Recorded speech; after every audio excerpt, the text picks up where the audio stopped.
Hello friends, myself doctor રોશની પટેલ અને હું consultant psychiatrist છું સદભાવ હોસ્પિટલ વસ્ત્રાલ ખાતે. આજે આપણે વાત કરીશું હેડેક વિશે.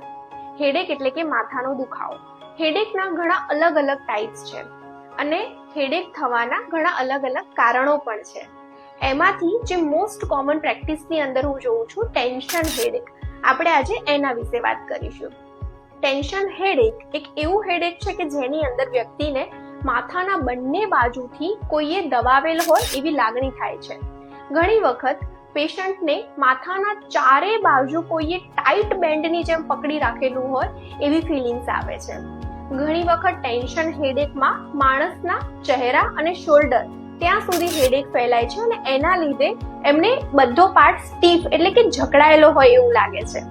ટેન્શન હેડેક જે છે એ એપિસોડિક્સ એટલે કે થોડા ટાઈમ માટે પણ હોઈ શકે છે, ક્યાં તો પછી ક્રોનિક એટલે કે લાંબો ટાઈમ મહિનાઓ સુધી પણ રહી શકે છે. હવે નેક્સ્ટ રીલની અંદર આપણે વાત કરીશું એના કારણો અને એના ઉપાયો વિશે. Stay tune. Thank you.